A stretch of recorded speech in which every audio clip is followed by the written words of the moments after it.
Selamat sore saudara sekalian. Kita akan membahas bagian berikutnya dari tema buah roh. Mari kita membaca yang pertama dari kitab surat Galatia. Kita membaca Galatia pasal yang ketiga. Galatia pasal yang ketiga Galatia pasal yang kelima, kita melihat bersama-sama ayat yang ke-22 dan 23. Galatia 5 ayat 22 dan 23, saya bacakan bagi kita semua. Tetapi buah roh ialah kasih, sukacita, damai sejahtera, kesabaran, kemurahan, kebaikan, kesetiaan, kelemah lembutan, penguasaan diri. Tidak ada hukum yang menentang hal-hal itu. Yang berikutnya kita membaca dari Injil Matius. Kita membaca Matius pasal yang kelima. Matius pasal yang kelima, kita membaca bersama-sama ayat yang kelima. Matius 5 ayat 5, saya bacakan. Berbahagialah orang yang lemah lembut, karena mereka akan memiliki bumi. Saudara, mari kita berdoa. Ya Tuhan, kami sungguh bersyukur karena tiap kali kami mengingat siapa Tuhan, kami disukakan karena kami boleh mengenal Allah yang penuh cinta kasih, Allah yang baik, Allah yang membentuk kami. Kami bersyukur karena kami boleh menjadi bagian dari umat yang terus dibentuk oleh Tuhan. Sehingga pembentukan-Mu menghidupkan kami, pembentukan-Mu mempertumbuhkan iman kami, membuat kami makin menikmati menjadi umat-Mu. Sehingga kami makin mengenal Tuhan yang mencintai, dan kami makin melihat pembentukan Tuhan yang membawa kami menjadi berkat bagi orang-orang di sekitar kami. Kami sungguh bersyukur, karena tidak ada yang mungkin membuat kami berubah. Tidak ada yang mempertumbuhkan kami dan menjadikan kami baru selain Tuhan melalui firman Tuhan. Itu sebabnya kami mohon supaya Tuhan terus rela memberikan firman. Biarlah apa yang disampaikan dari mimbar bukan pikiran yang terus-menerus membawa kami untuk melihat hanya dunia, tapi biarlah apa yang disampaikan membuat kami melihat segala sesuatu dari sudut pandang Tuhan yang sudah mengampuni dan menjadikan kami umat Tuhan. Kami bersyukur untuk semua berkat firman yang Tuhan sudah berikan, yang Tuhan akan berikan.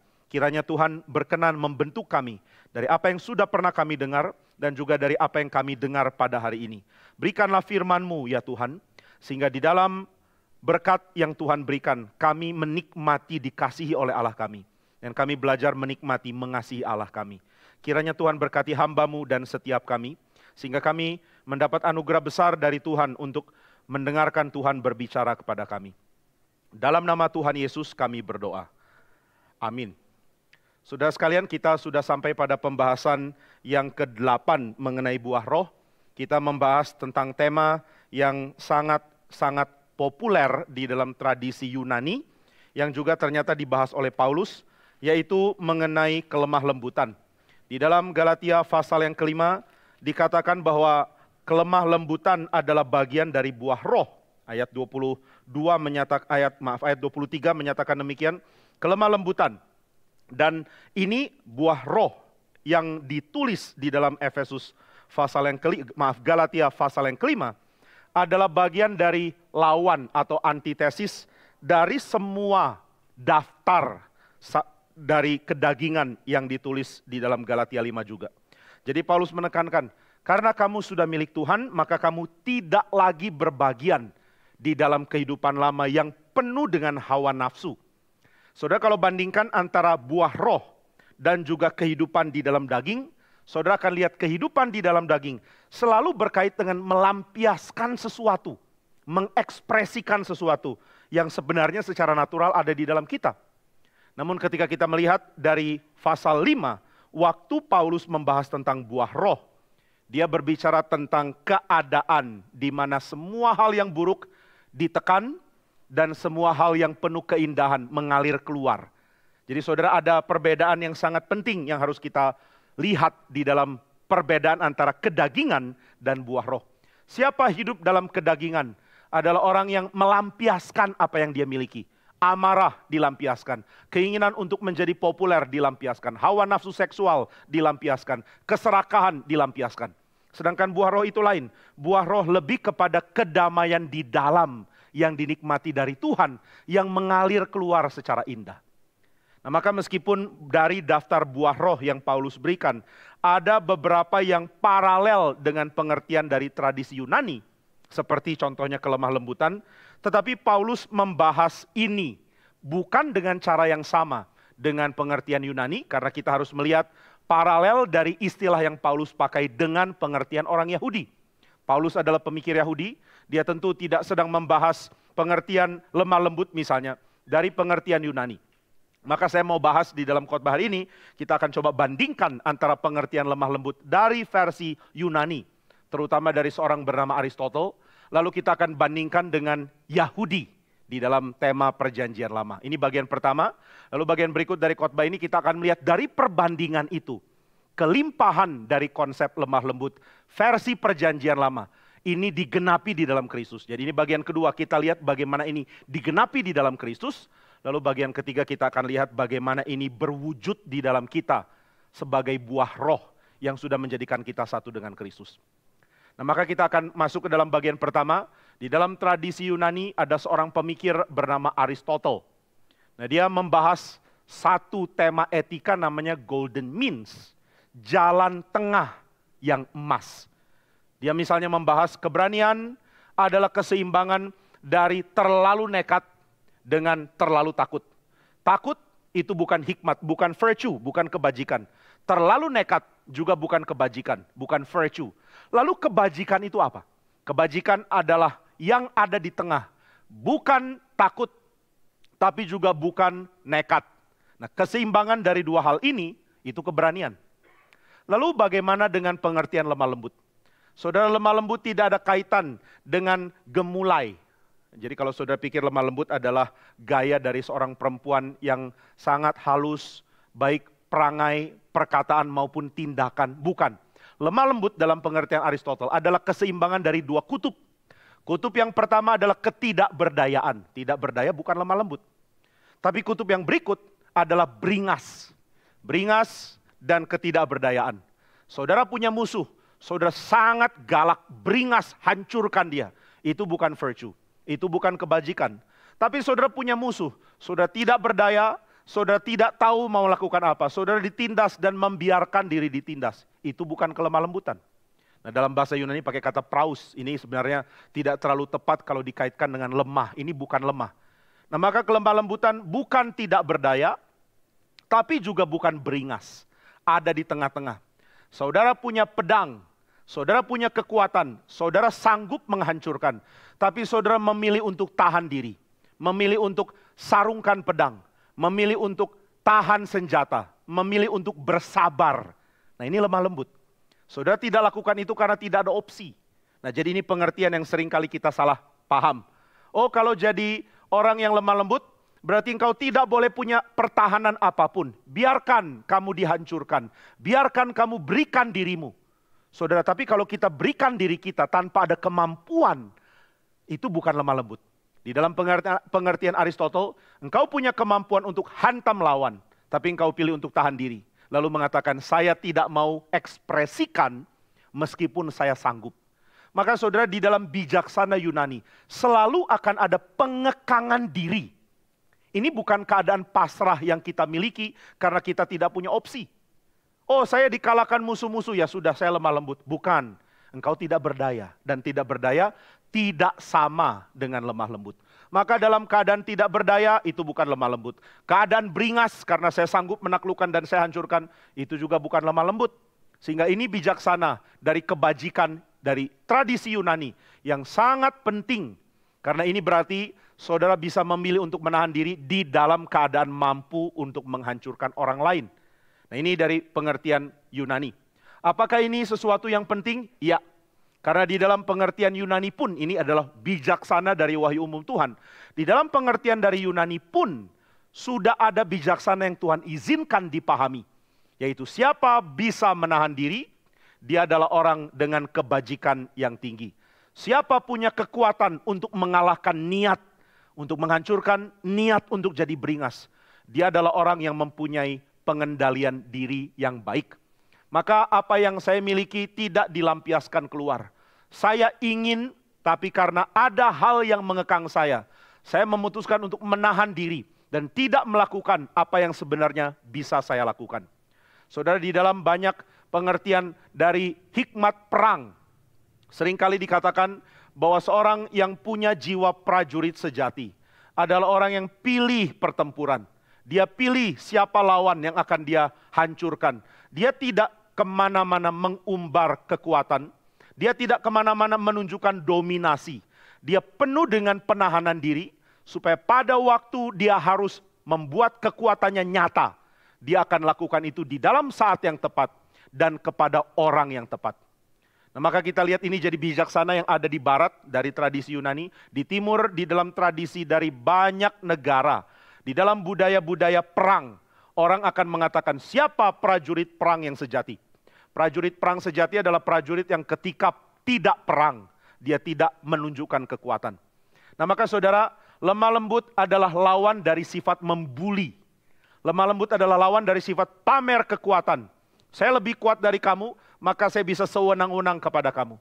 Banyak orang tidak mengerti bahwa kelemah lembutan adalah lawan dari penindasan dan kekerasan dalam rumah tangga misalnya. Seorang suami badannya lebih besar dari istri, punya tenaga dan kekuatan lebih besar, lalu dia tindas dengan kekerasan.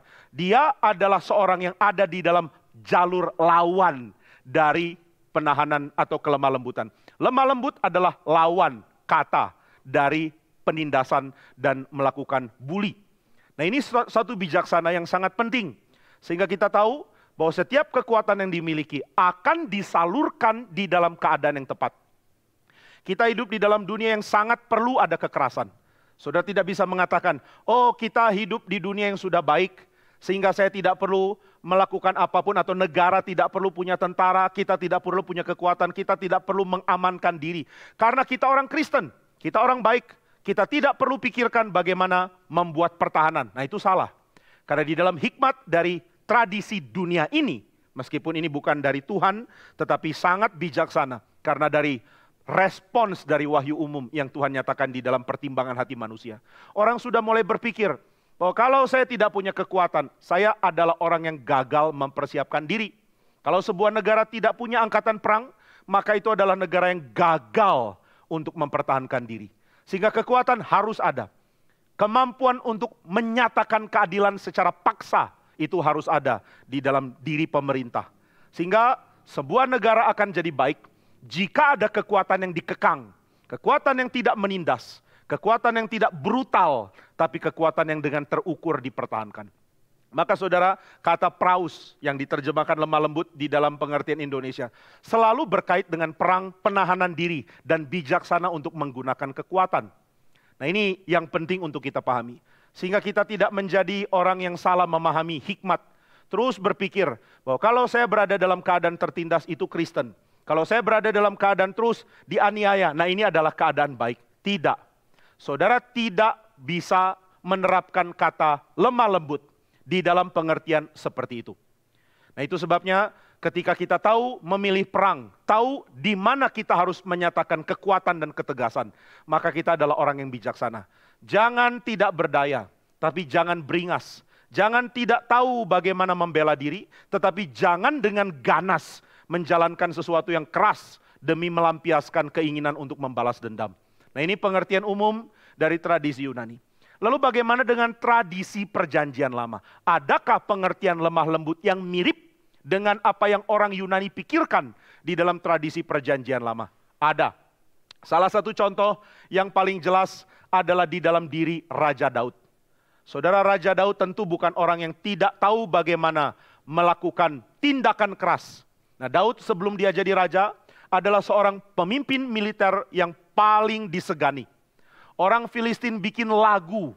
Saul sudah bunuh banyak sekali orang, tetapi Daud membunuh jauh lebih banyak. Saul bunuh ribu-ribu, tetapi Daud membunuh berlaksa-laksa. Oh, ini pujian yang tinggi kepada Daud. Sehingga Daud menjadi orang yang punya nilai kekuatan jauh lebih tinggi dari Saul. Nah, ini adalah ancaman bagi Saul.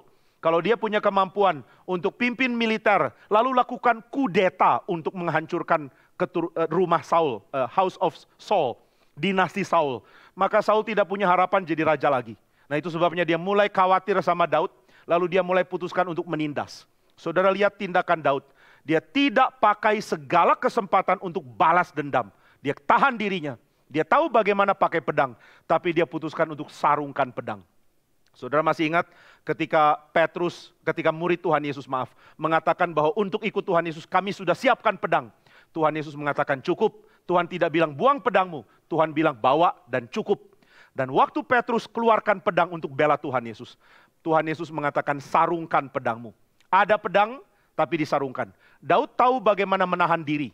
Waktu dia lihat Saul mengejar dia dengan 10.000 tentara, dia sangat ketakutan. Kemudian dia berlindung di gua-gua yang ada di padang gurun. Waktu Saul cari, terus kelilingi padang gurun, tanpa sadar Saul sedang kelilingi gua tempat Daud berlindung.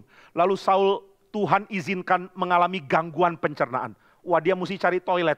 Maka dia masuk ke gua untuk buang air, dan di gua itu ada Daud. Wah, saudara kalau jadi Daud langsung mengatakan puji Tuhan, sekarang lawan sudah ada di depan saya. Mungkin saudara akan penggal Saul. Lalu angkat kepalanya, lalu pamerkan di tentaranya. Dia sudah mati, sekarang saya jadi pemimpinmu atau kamu harus perang dengan saya. Tapi itu tidak dilakukan oleh Daud. Daud pilih untuk menahan diri.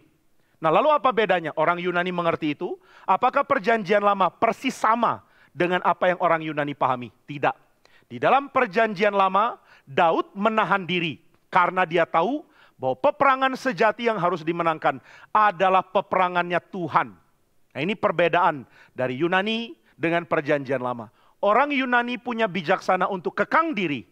Orang perjanjian lama di dalam tradisi Yahudi mempunyai bijaksana untuk mengekang diri supaya perang Tuhan bisa dihargai.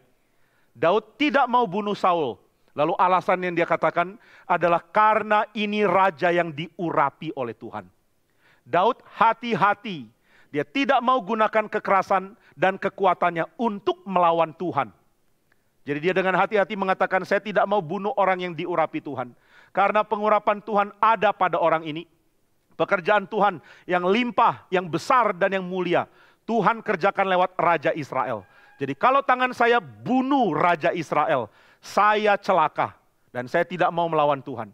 Maka di dalam pengertian dari perjanjian lama, semua bentuk kelemah lembutan adalah penahanan diri, bukan cuma karena ingin punya bijaksana berperang di dalam keadaan yang tepat.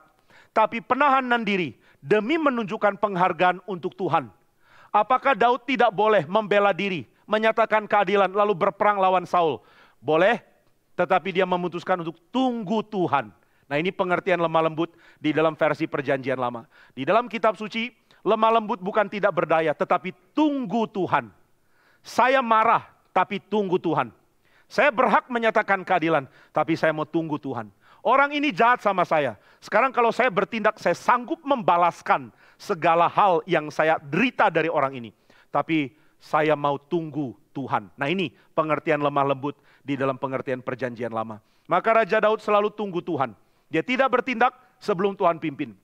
Waktu dia harus jadi raja karena Saul sudah mati. Dia tanya Tuhan, Tuhan, orang Yehuda mau saya jadi raja mereka. Haruskah aku mengambil tawaran itu? Dan Tuhan menjawab, iya. Maka Daud baru berani ambil. Waktu seluruh Israel datang dan mengatakan, engkaulah yang pimpin pergerakan tentara selama ini. Maukah engkau jadi raja atas seluruh Israel? Daud lagi-lagi tunggu Tuhan. Nah maka pengertian lemah lembut tidak ada kaitan dengan tidak berdaya. Pengertian lemah lembut adalah tunggu Tuhan. Maka saudara, apa yang bukan lemah lembut, itu harus kita mengerti dengan jelas. Bukan lemah lembut, itu apa? Saudara, lemah lembut itu bukan takut. Saudara mudah takut, saudara mesti belajar tangani rasa takut. Saudara mudah gentar, saudara mesti tangani untuk mengatasi gentar. Saudara mudah menyerah, saudara mesti tangani bagaimana atasi mudah menyerah. Karena kalau kita identikan lemah lembut dengan takut, dengan mudah menyerah, dengan ketiadaan perlawanan, itu adalah kesalah mengertian. Itu salah memahami pengertian lemah lembut.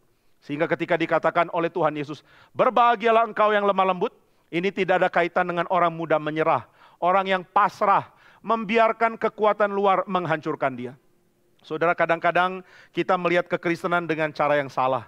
Sebagai agama yang harmless, yang tidak punya daya, tidak punya gigi, tidak punya kekuatan untuk menyatakan kehendak. Kalau kamu orang Kristen, sudahlah, lay low. Nggak usah bikin apa-apa, pokoknya tenang aja. Langsung hidup dengan cara menghindar dari dunia. Jangan macam-macam, jangan bikin orang dunia marah, jangan bikin orang agama lain marah. Nanti kita tidak bisa lakukan apa-apa, pokoknya jangan lakukan apa-apa. Lalu kenapa? Kenapa tidak boleh lakukan? Nanti ada masalah. Kenapa kalau ada masalah? Nanti saya takut, semua jadi kacau. Nah saudara, ini salah. Karena lemah lembut tidak ada kaitan dengan ketiadaan daya. Lemah lembut justru berkait dengan ada daya. Tapi memutuskan untuk membiarkan apa yang terjadi. Nah ini hikmat yang akan saya kaitkan dengan pengertian dari perjanjian lama dengan lebih detail. Maka lemah lembut tidak ada kaitan dengan takut, tidak ada kaitan dengan menyerah. Lemah lembut juga tidak ada kaitan dengan ketiadaan kekuatan. Nah saya tidak mengatakan saudara semua sekarang harus latihan bela diri. Oh pulang dari sini mari kita latihan karate. Saya kurang suka karate, saya sukanya jujitsu. Saya kurang suka jujitsu, saya tinju. Saya sukanya tembak atau apapun, bukan. Tapi yang saya maksudkan adalah kelemah lembutan atau lemah lembut itu selalu berkait dengan tahu harus perang di mana. Bukan tidak mau perang sama sekali. Memilih di mana saya akan berjuang dengan penuh keberanian, dengan penuh kerelaan untuk mengorbankan diri. Nah ini pengertian lemah lembut yang harus kita pahami. Maka saudara, lemah lembut tidak ada kaitan dengan menyerah, gagal, dan tidak punya kekuatan. Waktu Raja Daud putuskan, maaf dia belum jadi raja ya. Waktu Daud putuskan tidak mau bunuh Saul, itu bukan karena dia tidak mampu. Saudara, kalau kita pikir Daud kalau jahat mau rebut kerajaan, gampang. Dia sudah punya pasukan yang untuk dia mereka rela mati. Saudara tahu orang bisa mempunyai dukungan itu kalau apa? Kalau dia dalam keadaan terdesak yang setia masih banyak. Ini tandanya orang itu punya banyak pengikut. Kalau Daud sudah difitnah kemudian diusir dan tidak punya kekuatan. Dia lari ke padang gurun lalu 600 orang masih ikut dia. Dan kalau saudara baca kitab suci, 600 tentara ini adalah orang-orang andalan ketika Daud jadi raja.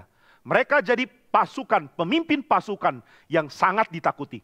Berarti yang ikut Daud bukan orang-orang yang sembarangan. Banyak dari mereka adalah orang yang ahli perang, memimpin pasukan, dan mampu menaklukkan yang lain. Saudara bisa bayangkan ketika mereka hidup di padang gurun, lalu mereka terpaksa lari ke daerah Filistin. Alkitab mencatat mereka senantiasa hancurkan desa-desa Filistin, bahkan membunuh semua dengan sangat berani. Dan waktu Filistin mau perang dengan Israel, pemimpin Filistin mengatakan, ajak juga Daud, karena tentaranya sangat kuat. Jadi bisa tidak? Dia pelan-pelan preteli kekuatan Saul. Serang dulu kubu pertahanan di sini, serang kubu pertahanan di situ. Pelan-pelan bujuk tentara Saul untuk berpihak ke dia. Sangat mungkin. Tapi kenapa Daud tidak lakukan itu? Karena dia pilih untuk menjadi orang yang lemah lembut. Dia pilih untuk tahu siapa yang dia hargai. Dia tunggu waktu Tuhan. Maka di dalam perjanjian lama, lemah lembut berkait dengan tunggu Tuhan bertindak. Nah ini yang pertama. Lalu yang kedua, tunggu Tuhan bertindak supaya aku bertindak mengikut Tuhan. Nah ini yang kedua. Jadi saudara, lemah lembut tidak ada kaitan dengan pasif terus menerus. Lemah lembut berarti ada waktu saya akan bertindak. Kalau perlu bertindak keras. Tetapi saya tunggu Tuhan. Jika Tuhan mau saya lakukan sesuatu, saya akan lakukan karena Tuhan memerintahkan. Nah maka Daud menunggu Tuhan dan Daud bertindak demi Tuhan. Dia bertindak demi apa yang Tuhan mau. Ini bukan orang tanpa daya. Ketika orang sudah bunuh Saul, lalu mengaku dia yang penggal kepala Saul. Kemudian boast, membanggakan itu kepada Daud. Saya sudah bunuh Saul, tanganku penggal kepalanya. Daud mengatakan, tahu tidak, itu orang diurapi oleh raja. Maaf, oleh Tuhan. Dia diurapi oleh Tuhan, kamu bunuh dia. Berarti kamu bersalah kepada orang yang diurapi oleh Tuhan. Maka karena kesaksian mulutmu, kamu harus dimatikan. Dan Daud hukum mati orang ini. Dia tahu kapan bertindak di dalam kekuatan senjata jika perlu. Nah maka menunggu Tuhan itu satu hal. Lalu hal kedua adalah mengikut Tuhan. Jika Tuhan maju berperang, orang-orang yang setia sama Tuhan akan ikut perang juga. Nah itu sebabnya, harap kita bisa mengerti bijaksana yang terkandung di dalam pengertian-pengertian penting dari kitab suci. Lemah lembut berarti tunggu Tuhan, lemah lembut berarti ikut langkahnya Tuhan. Nah ini pengertian di dalam perjanjian lama. Lalu saudara, bagaimana dengan perjanjian baru? Nah di sini ada keunikan dari Injil Matius. Karena di dalam Matius, Tuhan Yesus memberikan ajaran yang sama sekali baru. Semua pengertian lama bisa kita pahami dan kita bisa aminkan. Saya setuju kalau Daud disebut yang lemah lembut. Tetapi ketika Yesus mengajarkan di dalam Matius 5, Dia memberikan sebuah pernyataan bahagia bagi orang-orang yang secara pasif menjalankan kehidupannya untuk setia sama Tuhan. Nah, ini membuat kita berpikir lagi, apakah kelemah lembutan yang dipahami dan diajarkan oleh Yesus sama dengan yang dipahami oleh orang Yahudi? Ternyata ada beda, bahkan bedanya cukup jauh. Di dalam ayat yang ke-5 dari pasal 5 dikatakan, berbahagialah orang yang lemah lembut karena mereka akan memiliki bumi. Di sini Tuhan Yesus mengatakan siapa lemah lembut akan taklukan bumi dan akan memilikinya. Nah saudara, di sini kita mulai berpikir, apakah maksudnya Tuhan Yesus sama dengan apa yang dimaksudkan oleh orang Yahudi waktu memahami konsep lemah lembut? Apakah sama? Ternyata kalau kita baca di dalam konteks ucapan bahagia, tidak. Karena di dalam ucapan bahagia, Tuhan Yesus secara unik mendeklarasikan sebuah kebiasaan pasif yang ekstrim. Tindakan pasif yang sangat ekstrim. Ini sesuatu yang kita sulit mengerti. Kenapa di dalam ucapan-ucapan dari Tuhan Yesus penuh dengan keadaan yang begitu pasif terhadap dunia? Jika kamu adalah miskin di hadapan Allah, kamu punya kerajaan sorga. Jika kamu berduka cita, kamu akan dihibur. Jika kamu lapar dan haus akan kebenaran, kamu akan dipuaskan. Jika kamu murah hatinya, kamu akan beroleh kemurahan dan seterusnya. Tapi kalau saudara lihat satu-satu, ini bukan pasif yang tidak berujung. Semua karakter yang Yesus ajarkan seperti bersifat pasif. Tetapi semua sifat pasif ini adalah sesuatu yang mengharapkan hal besar, yaitu kerajaan Allah. Nah saudara, seorang bernama Moltmann mengatakan ucapan bahagia ini punya lawan, punya sesuatu yang mau dibenturkan, yaitu gerakan dari kaum Zelot. Kaum Zelot mengatakan, supaya Israel jaya kita mesti berontak, kita mesti angkat senjata, kita mesti bunuh orang Romawi.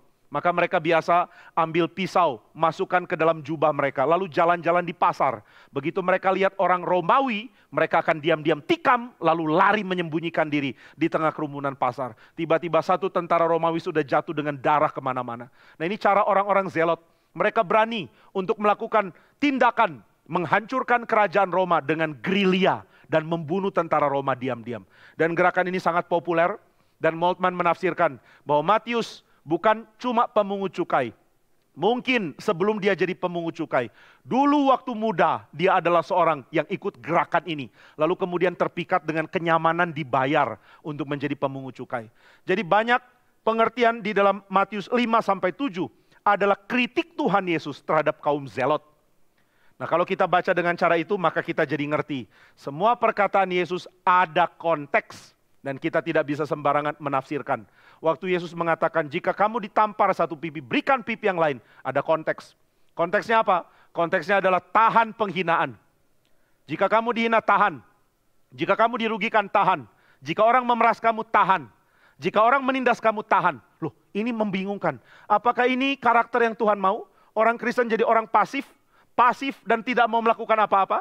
Iya. Kenapa begitu? Karena Tuhan tidak menyetujui cara kaum Zelot. Tuhan tidak menyetujui angkat senjata lalu hantam dan hancurkan. Lalu Tuhan maunya kita pasif.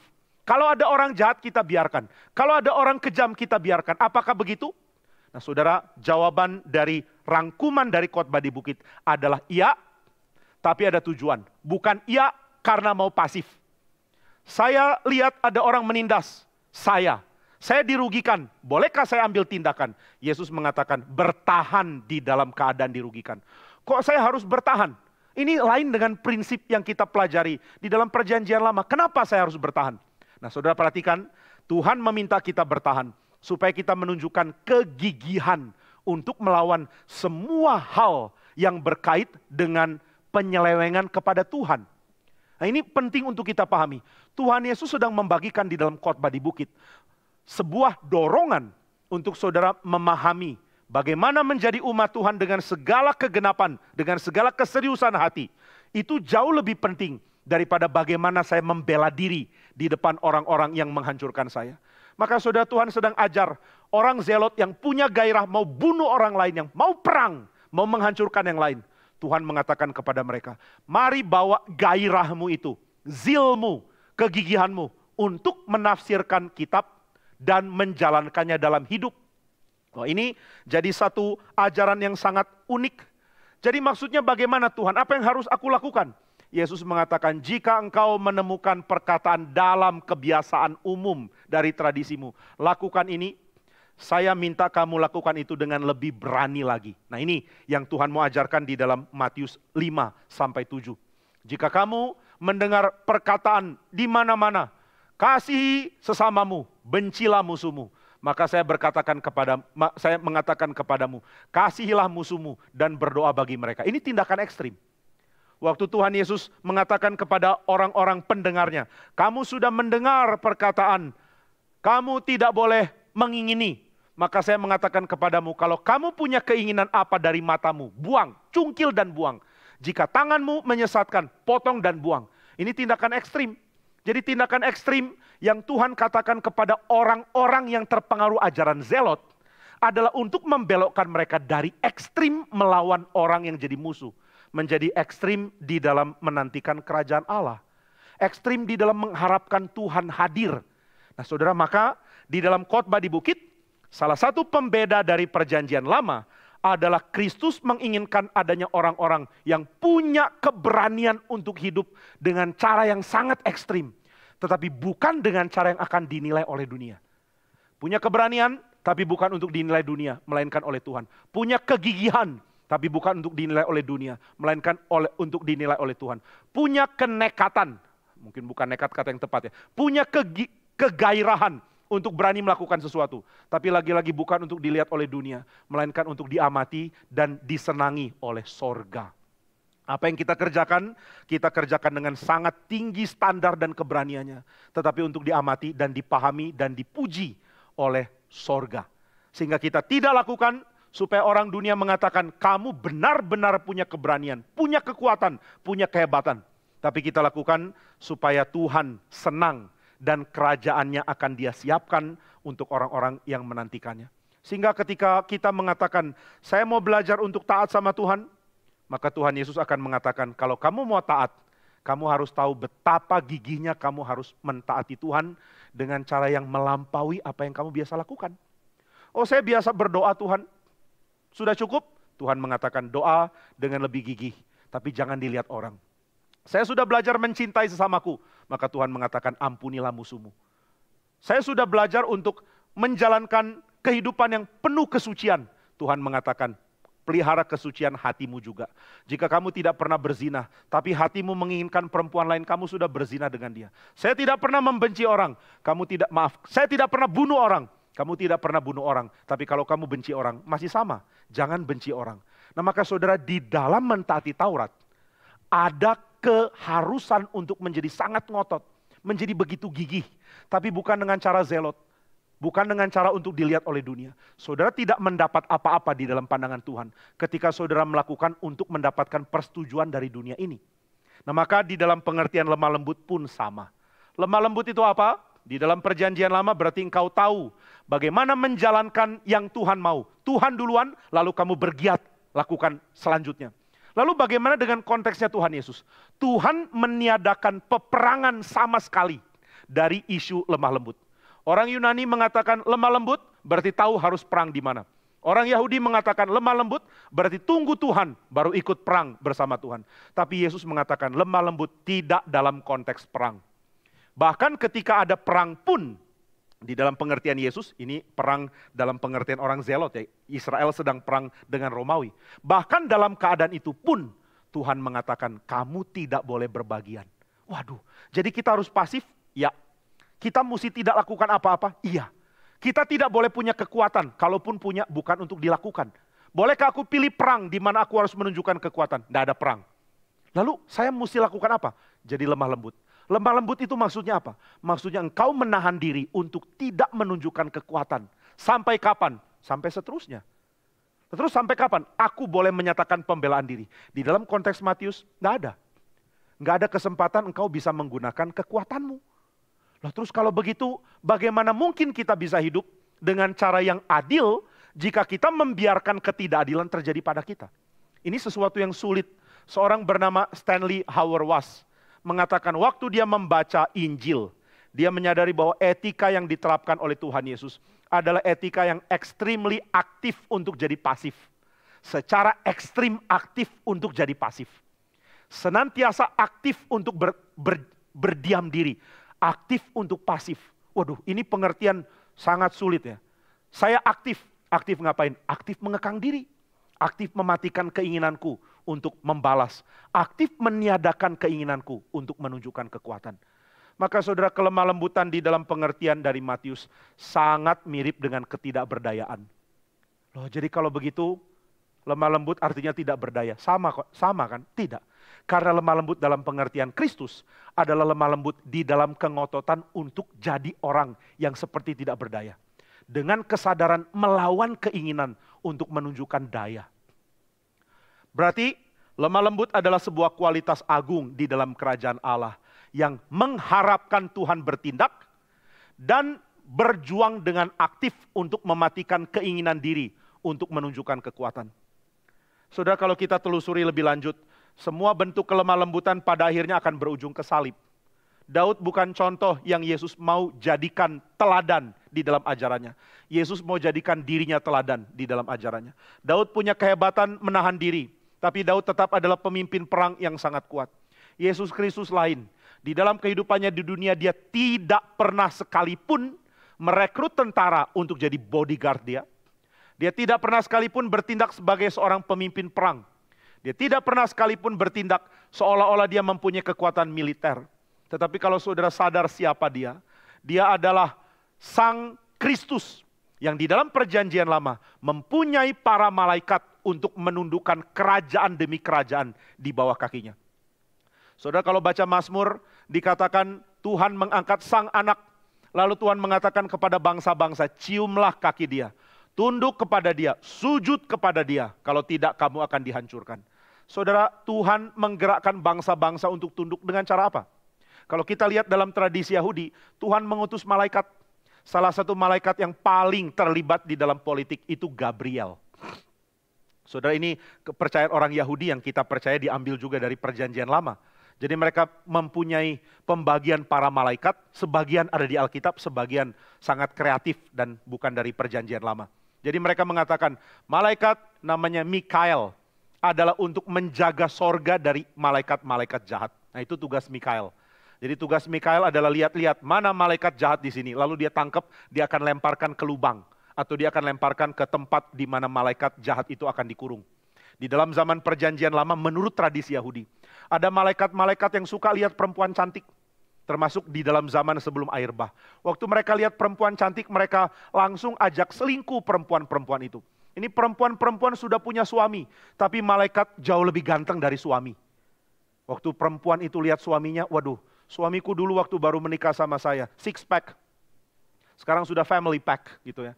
Waktu lihat malaikat, gantengnya bukan main, gagahnya bukan main. Maka perempuan itu pun akhirnya jatuh dalam dosa dengan malaikat-malaikat ini. Nah, yang bertugas tangkap malaikat ini adalah Mikael. Jadi Mikael kejar satu-satu. Kamu sudah selingkuh dengan perempuan di dunia ya? Waduh, kok ketahuan? Mikael yang tangkap. Malaikat-malaikat yang jahat berusaha hantam dia.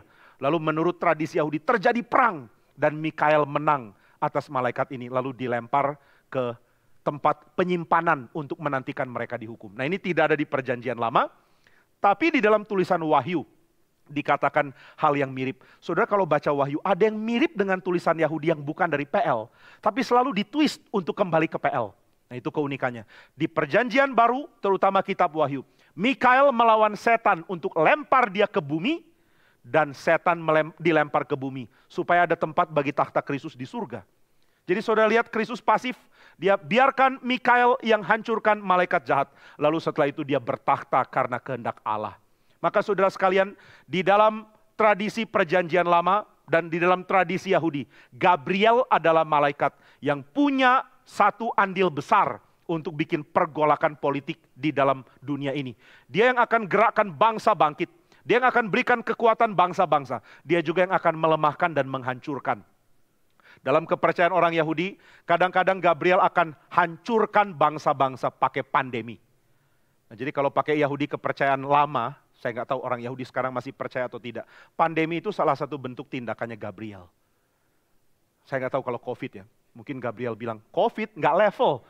Gak terlalu parah gitu ya. Saya biasa penyakit parah, bikin tentara mati semua. Ini tentara gak ada yang mati sampai gimana. Nah maka saudara, Gabriel akan bikin pandemi. Salah satu yang mungkin terjadi adalah ketika Asyur mengepung Yerusalem. Saudara tahu ceritanya, hampir 185 ribu atau saya lupa lah. Ya dekat-dekat gitulah ya. 85 ribu mungkin ya. 85 ribu tentara Asyur kepung Yerusalem. Lalu satu malam mereka semua mati. Kemungkinan kalau tafsiran orang Yahudi, tentu ada banyak tafsiran. Ini berarti Gabriel bikin tulah memberikan pandemi kepada mereka. Mungkin penyakit yang mendadak bikin mereka mati. Tentu pengertian satu hari, nggak tentu literal satu hari. Mereka kepung Yerusalem, lalu mereka sakit. Lalu satu-satu mati. Kemudian orang Yerusalem cuma lihat keluar dan menemukan bangsa yang mengepung mereka. Pelan-pelan jadi mayat. Nah ini kemenangan yang Tuhan berikan. Dan orang Israel percaya ini tindakannya Gabriel. Jadi saudara, di dalam tradisi Yahudi, Gabriel ini sangat penting berkait dengan bangkit dan hancurnya raja-raja. Nah itu sebabnya di dalam Injil Lukas ketika dikatakan seorang perempuan dijumpai oleh Gabriel. Ini pengertiannya besar sekali.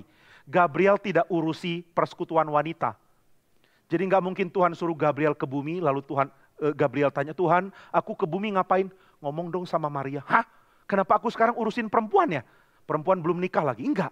Gabriel turun ke bumi bukan urusin perempuan, tetapi mengumumkan kehadiran raja. Karena dia bertugas di dalam hal seperti ini. Maka Gabriel datang dan umumkan ke Maria. Yang dia umumkan bukan, Maria nanti di persekutuan wanita kamu bikin bubur ya. Enggak. Dia mengatakan anak yang kau lahirkan akan menjadi besar. Dia dipermuliakan dan dia akan jadi raja yang membebaskan umatnya. Nah ini pengumumannya Gabriel. Maka Gabriel bertindak untuk menghancurkan bangsa, membangkitkan bangsa. Dan di dalam kepercayaan orang Yahudi, menundukkan bangsa-bangsa untuk tunduk kepada Sang Mesias. Saudara bisa tahu berapa besarnya Sang Mesias. Gabriel pun bertindak demi dia. Saudara kalau punya tentara, satu pasukan melindungi saudara, itu benar-benar membuat saudara jadi orang yang kuat. Apalagi kalau ini pasukan malaikat. Gabriel dan tentara pasukan sorga yang ada di bawah dia tunduk kepada Kristus.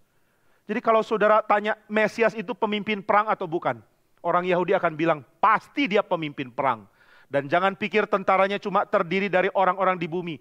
Tentaranya adalah orang di bumi dan malaikat. Orang Israel percaya kalau mereka perang, malaikat ikut perang sama mereka.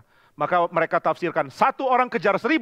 Berarti 1 orang didampingi malaikat mengejar 1000. Maka mereka bisa menang. Saudara nggak masuk akal, pasukan Israel bisa menaklukkan seluruh Kanaan. Mereka kalah teknologi, mereka kalah dalam segala hal. Tapi mereka mampu mendapatkan kemenangan sangat besar. Saudara yang jatuhkan Yeriko itu bukan tenaga manusia, Tuhan bertindak. Dan orang Yahudi percaya malaikat Tuhan utus untuk berbagian perang memimpin orang Israel. Jadi kalau saudara tanya sama orang Yahudi siapakah Mesias, apakah dia pemimpin perang? Orang Yahudi akan mengatakan sangat ya. Ini jawaban benar.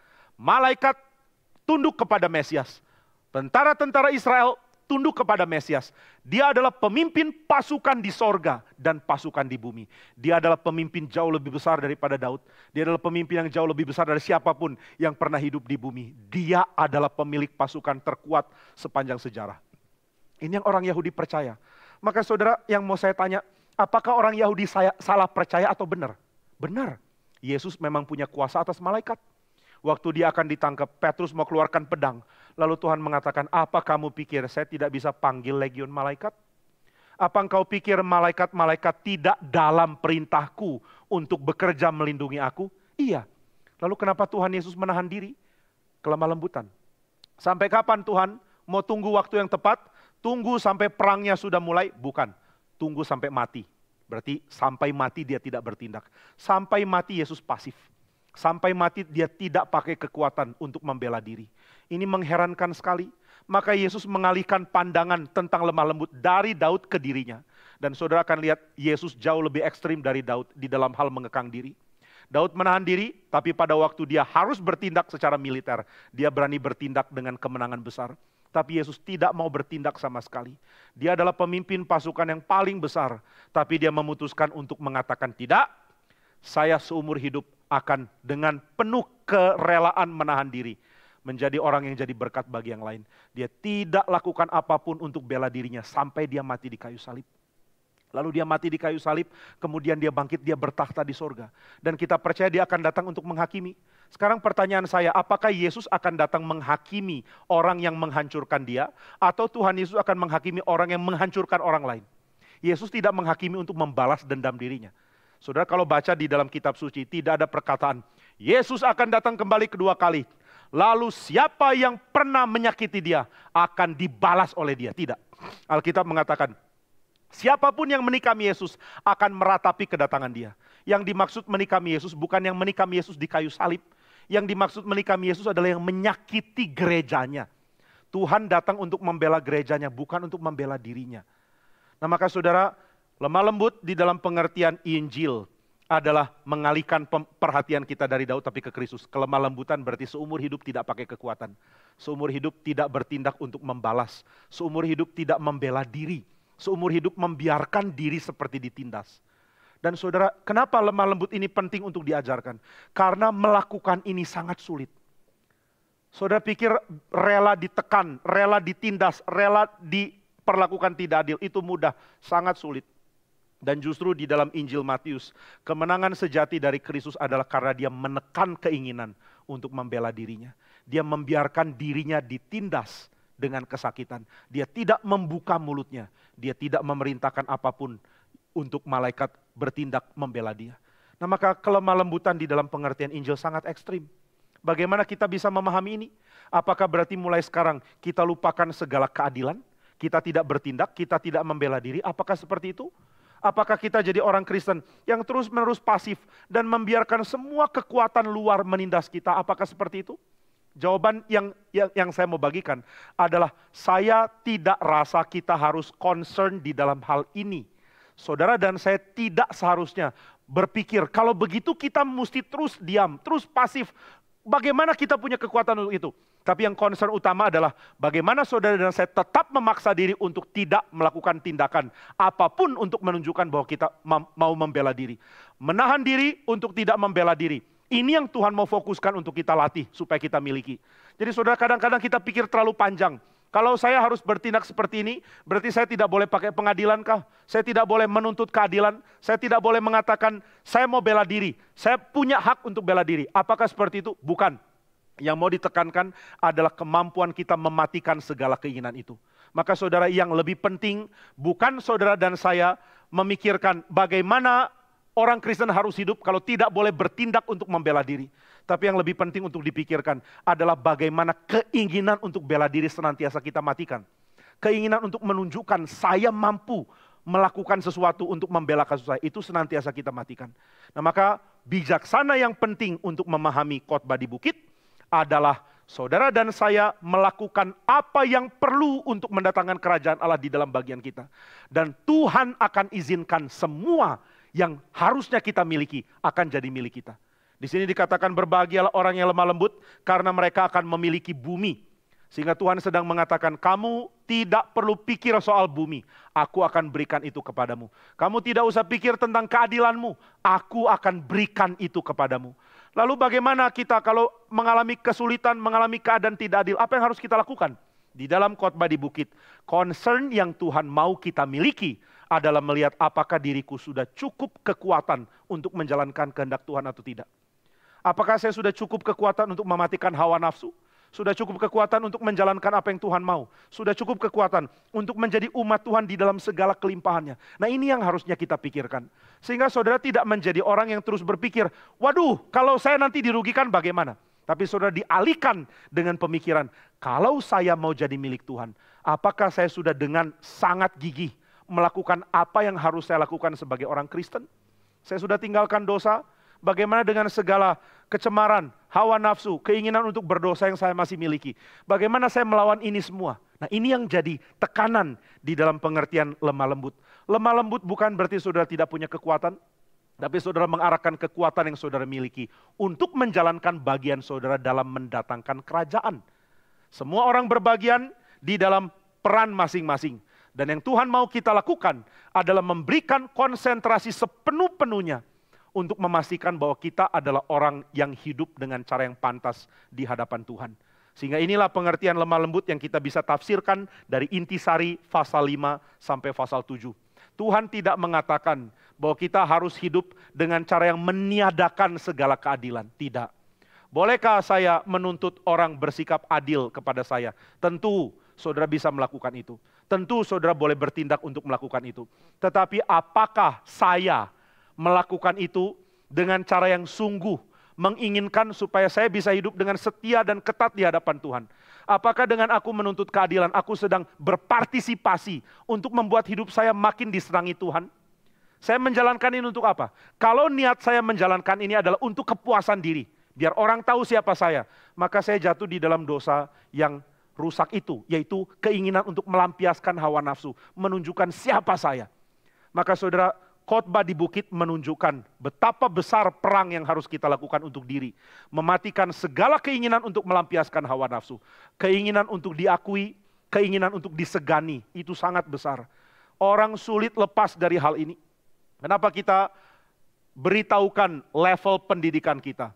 Supaya kita punya daya saing, supaya orang gentar melihat kita. Supaya orang punya perasaan, ini orang yang tidak bisa diperlakukan sembarangan. Kenapa kita tunjukkan identitas kita secara status, secara sosial? Kalau kita punya keuangan yang besar, kalau kita punya dukungan finansial yang kuat. Untuk supaya orang tahu, saya punya power. Power yang saya miliki sangat besar, sehingga kamu jangan main-main sama saya. Kenapa kita pamer gaya hidup yang begitu penuh dengan kehebatan, supaya orang tahu siapa saya. Nah ini yang harus kita matikan. Khotbah di bukit adalah tentang keberhasilan mematikan semua yang berkait dengan keinginan untuk melampiaskan diri. Keinginan untuk menunjukkan siapa saya.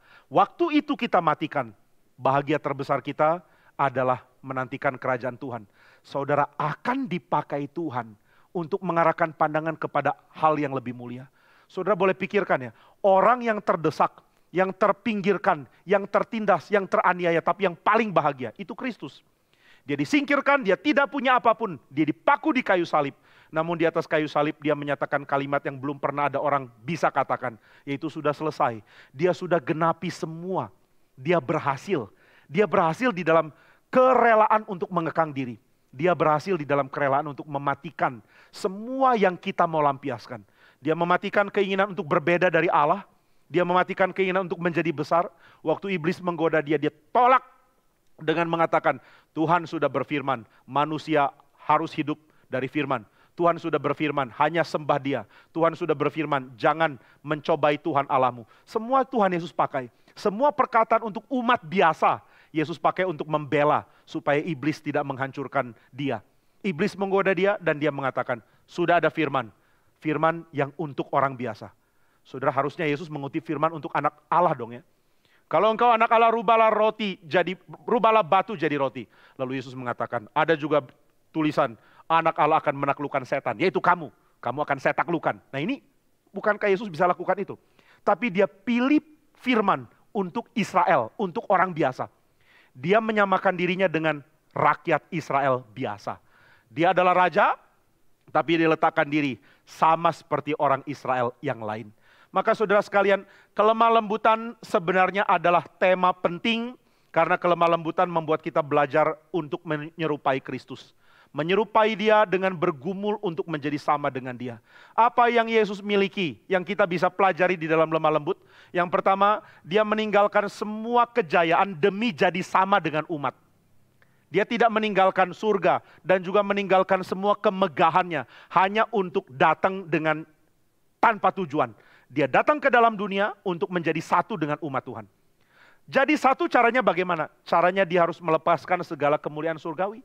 Saudara, dia menjadi sama dengan orang Israel. Apakah orang Israel berhak berseru kepada Tuhan, memohon Tuhan menolong? Berhak. Kalau Israel terdesak, lalu mereka doa sama Tuhan. Adakah mereka berdoa dengan panduan hiburan dari Mazmur? Ada. Mazmur mana? Salah satunya Mazmur 22. Orang Israel boleh berseru dengan segala kehancuran hati. Tuhan, saya menderita. Mengapa engkau meninggalkan aku? Mereka berseru, mereka seperti tidak punya kekuatan lagi. Lalu mereka tanya, Tuhan, aku yang lemah ini tidak punya daya. Mengapa engkau pun meninggalkan aku? Dan saudara, di atas kayu salib, Yesus mengutip ayat itu. Yesus rendah hati karena apa? Karena dia mau jadi sama dengan kita. Dengan membebaskan diri, melepaskan diri dari segala hal yang bikin dia beda dari kita. Yang bikin dia beda dari kita adalah kemuliaan surga, adalah pasukan malaikat menjaga dia. Dia tinggalkan itu semua. Dia datang ke dunia dan mendapatkan resiko yang kita dapatkan. Saudara, macam-macam dengan orang Romawi, saudara bisa ditangkap. Yesus macam-macam dengan orang Romawi juga ditangkap. Apakah dia nggak punya backing untuk bikin dia boleh lakukan itu tanpa ditangkap? Tidak, dia tidak ambil. Saudara, macam-macam dengan pemimpin Yahudi, mengklaim diri Mesias, lalu kritik mereka, mengatakan celakalah kamu. Saudara pasti dimusuhi, bahkan mau dibunuh. Lalu bagaimana? Setelah kita diancam mau dibunuh oleh orang Yahudi, bolehkah kita minta kekuatan supranatural, minta kekuatan sorgawi? Saudara mesti belajar, Yesus yang punya akses pun tidak lakukan itu. Maka kelemah lembutan Yesus adalah dia tinggalkan apapun yang bikin dia beda dari kita. Supaya dia jadi sama dengan kita. Supaya sama dengan kita, dia tinggalkan semua. Dan itulah kelemah lembutan. Maka saudara, yang Yesus mengajarkan adalah engkau jangan bela diri, engkau jangan lakukan apapun. Untuk apa? Supaya engkau sama dengan yang lemah di antara kamu. Saudara tahu orang-orang lemah yang tidak punya daya, saudara jauh lebih hebat dari mereka karena saudara punya dukungan kekuatan apapun itu, finansial, backing, polisi atau senjata atau apapun. Namun Tuhan mengajarkan, maukah engkau menikmati keadaan di mana engkau berjuang tanpa kekuatan itu? Jadi saudara, ini bukan sekadar boleh pengadilan atau tidak, boleh bela diri atau tidak, lebih dari itu. Maukah engkau mengalami kesulitan dari umat yang paling rendah? Lalu engkau lepaskan semua privilege yang kau bisa miliki dengan meresikokan diri untuk menjadi satu dengan mereka. Ini kelemah lembutan yang Yesus ajarkan. Yesus mengajarkan kerelaan untuk menjadi sama dengan umat. Maka saudara, kalau kita mau belajar lemah lembut, saudara mesti belajar dengan tujuan. Apa gunanya belajar lemah lembut? Supaya engkau satu dengan seluruh umat Tuhan yang lain. Kalau gereja Tuhan ditindas, lalu kita tidak punya kekuatan membela diri, saudara menjadi bagian dari gereja Tuhan yang berjuang dengan cara yang mungkin, tetapi yang dengan rela mengalami kesulitan, karena seperti tidak ada kekuatan untuk lepas. Saya dengar sharing dari beberapa orang rekan kita yang sedang yang waktu usahakan izin itu melakukan pendekatan kepada warga. Kemudian warga banyak komplain, kami kalau bisa dibantu di sini, bisa dibantu di situ. Kemudian ada orang-orang yang berani mengatakan ancaman. Pokoknya kalau kalian bertindak sembarangan nanti kami akan protes. Jadi kalian harus hati-hati di dalam bertindak. Lalu saya bingung, karena kalau kita mau, kita bisa gertak dengan kekuatan yang kita miliki. Mungkin kita punya relasi dengan siapa, lalu tunjukkan, kamu tahu tidak siapa? Saya kenal dengan si ini dan saya kenal dengan si itu. Kamu siapa? Kamu bukan siapa-siapa. Tapi saudara, kita tidak boleh jalankan itu. Kita tidak mau jalankan itu. Dengan rela kita ada di dalam level yang sama dengan orang lain untuk menyatakan bahwa kalau saya berjuang dengan gigi, saya berjuang dengan gigi bukan karena saya punya modal ada yang bisa menyelamatkan saya. Saya berjuang dengan gigi meskipun tidak ada apapun yang bisa bawa saya di dalam keadaan aman.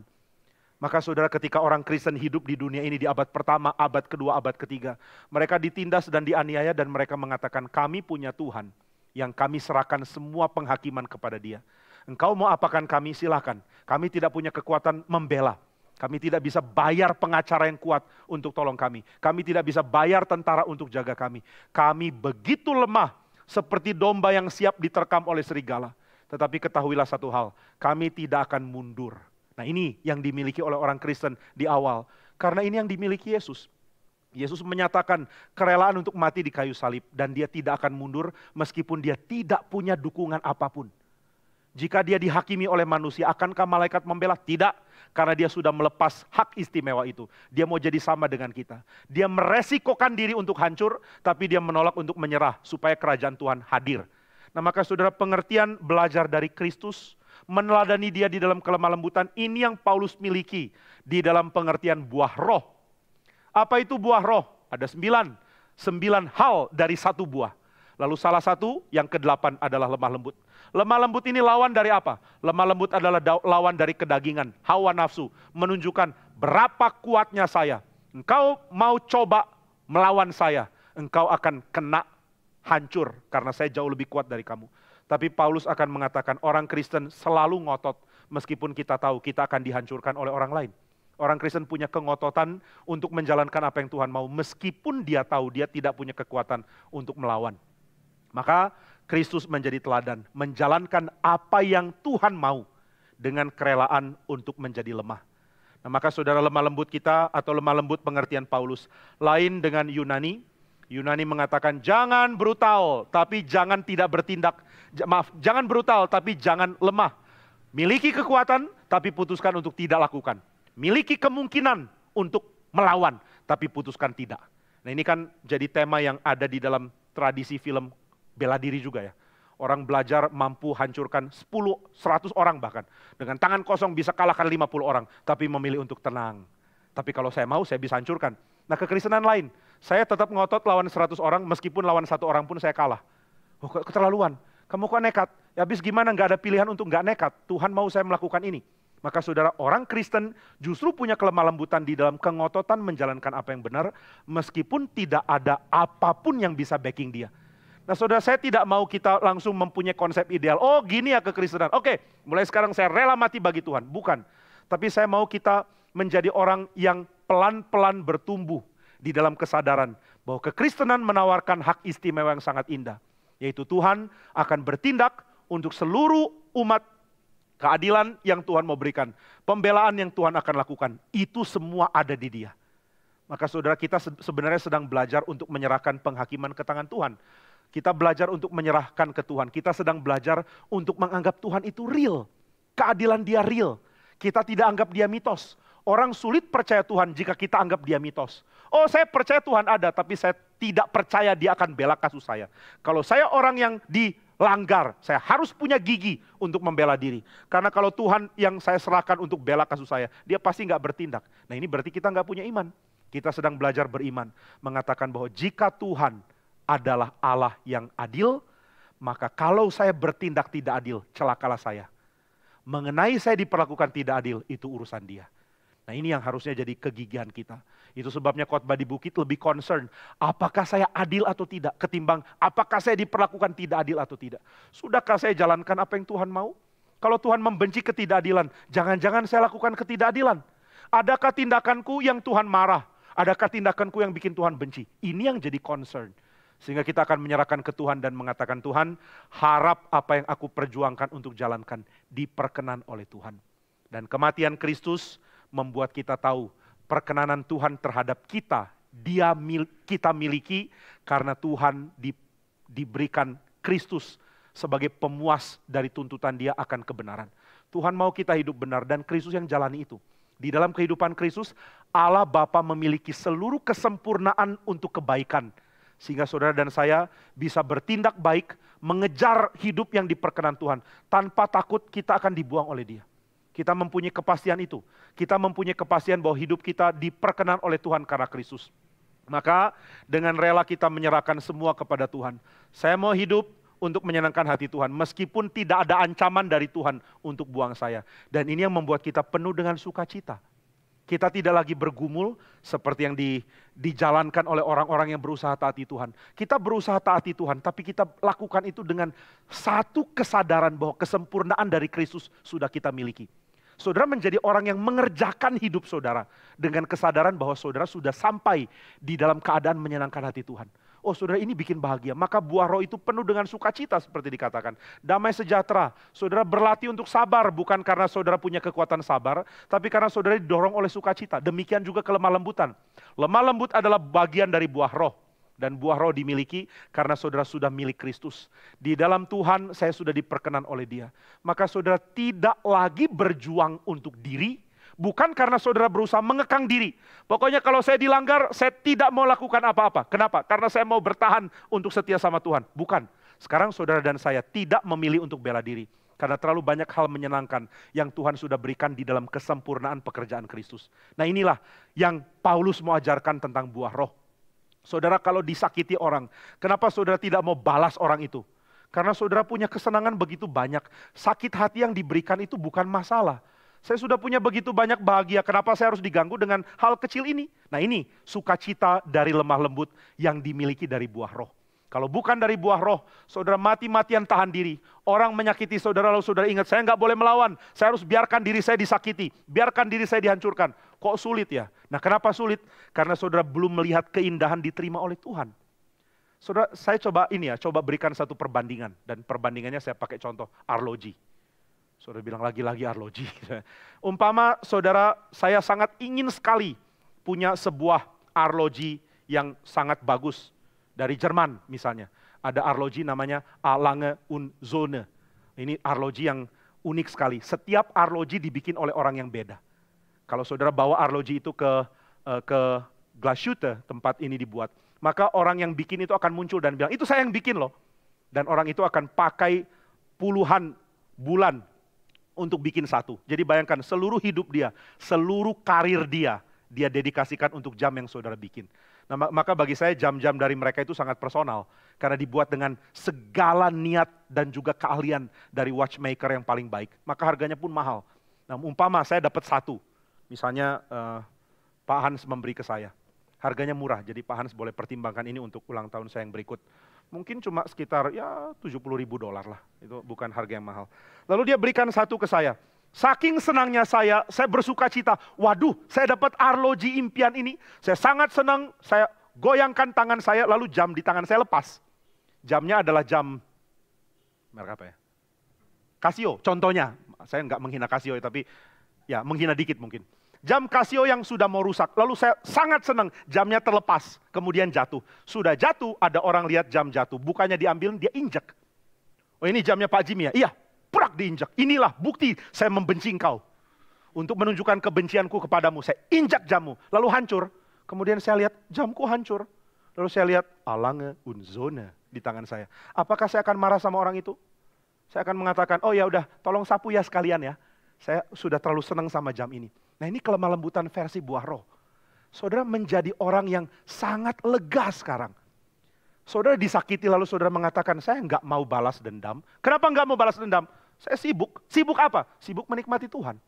Saya nggak mau urusin itu. Kenapa nggak mau urusin? Kamu bodoh. Ya terserah mau bilang bodoh. Tapi saya terlalu menyukai hidup saya yang baru di dalam Tuhan. Nah inilah buah roh. Jadi saudara, buah roh menurut pengertian Paulus adalah sesuatu yang harus kita jalankan sebagai orang Kristen. Tapi kita jalankan dengan penuh sukacita. Maka saudara kita bisa tafsirkan dari pengertian Paulus. Kalau kita jadi orang Kristen yang terlalu gampang marah, terlalu gampang dendam, terlalu gampang sakit hati, terlalu gampang benci orang, terlalu gampang simpen kepahitan. Ya mungkin saudara belum dapat alange unzone, versi rohani tentunya bukan dari Pak Hans. Saudara belum dapat kegairahan dicintai Tuhan. Saudara belum dapat sukacita diterima oleh Dia. Saudara belum dapat kesenangan dijadikan milik Dia. Saudara belum dapat kesenangan janji Tuhan yang mengatakan, berbahagialah orang yang lemah lembut. Kenapa? Kamu akan mewarisi bumi. Saudara akan dapat bumi yang baru. Masa masih ngotot soal ada orang serempet mobil saudara? Umpama saya nggak sengaja serempet mobilmu, ingat khotbah ini ya. Jadi nggak usah tuntut saya. Jadi ketika saudara dirugikan orang, ketika saudara dihina orang, ketika saudara dilakukan sesuatu yang sewenang-wenang, ini bukan masalah boleh bela diri atau tidak. Tapi lebih ke masalah, apa kamu mau ganggu kesenanganmu dengan urusin hal yang nggak penting ini? Apa nggak lebih senang kamu menikmati Tuhanmu yang sudah memberikan kamu janji engkau akan mewarisi dunia? Saudara kalau mengatakan, saya ditipu orang, ditipu berapa? Ditipu 5 juta. Ya bodoh lah kalau kamu sampai ditipu 5 juta. Tapi intinya adalah kalau engkau dirugikan, lalu engkau pikir Tuhan akan memberikan bumi yang baru kepada orang lemah lembut. Ya sudah, saya nggak urusi ini. Ini bukan berarti saudara nggak boleh bela diri. Saudara nggak boleh menunjukkan saya mau adil. Tapi saudara mempunyai jiwa yang baru, yang melihat keindahan dimiliki oleh Tuhan. Sebagai alasan paling kuat untuk saya tidak lagi peduli diri saya dirugikan atau tidak. Terlalu senang hidup Kristen dipimpin Roh Kudus untuk menjadi milik Kristus. Saudara mewarisi ciptaan baru.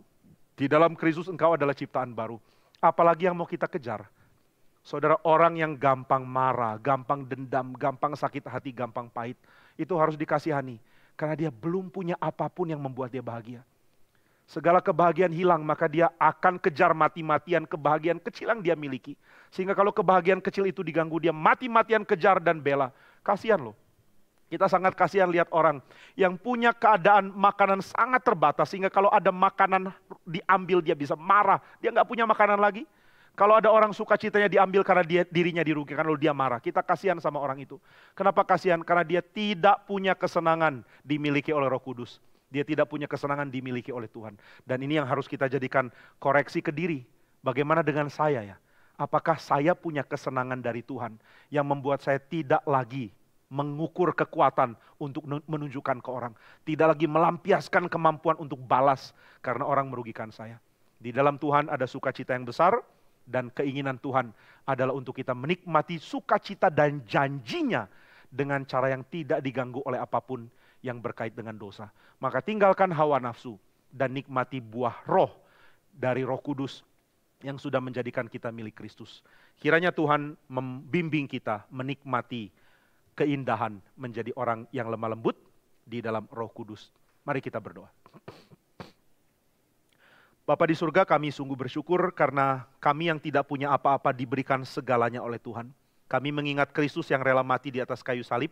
Dia rela mengosongkan diri demi menjadi sama dengan kami. Kami juga mau belajar rela mengosongkan diri demi menjadi sama dengan umat Tuhan. Mengalami ketidakberdayaan orang lain. Mengalami kesulitan yang dimiliki orang lain yang tidak berdaya. Dan kami bersyukur karena ternyata kami boleh menjalaninya dengan keadaan yang penuh kelimpahan. Karena di dalam Roh Tuhan, kami sudah memiliki begitu banyak sukacita, dicintai oleh Tuhan, dimiliki oleh Tuhan, dijadikan anak oleh Tuhan. Sehingga kami tidak lagi diganggu dengan semua hal-hal yang berkait dengan diri, sebab kami ingin belajar terus menikmati Tuhan. Arahkan kami untuk menikmati Tuhan, sehingga semua sukacita dan bahagia dan damai dan kesenangan dari Tuhan, itu terus kami nikmati dan kami tidak mau diganggu oleh hal-hal yang remeh, yang sangat kerdil dan yang tidak berarti seperti diri kami disakiti. Ajar kami untuk bertekun dan jika ada keadaan sulit yang melampaui kekuatan kami sehingga kami berada dalam keadaan terdesak karena orang lain, kiranya Tuhan yang berkenan kuatkan kami sehingga kami menyerahkan semua kepada Tuhan.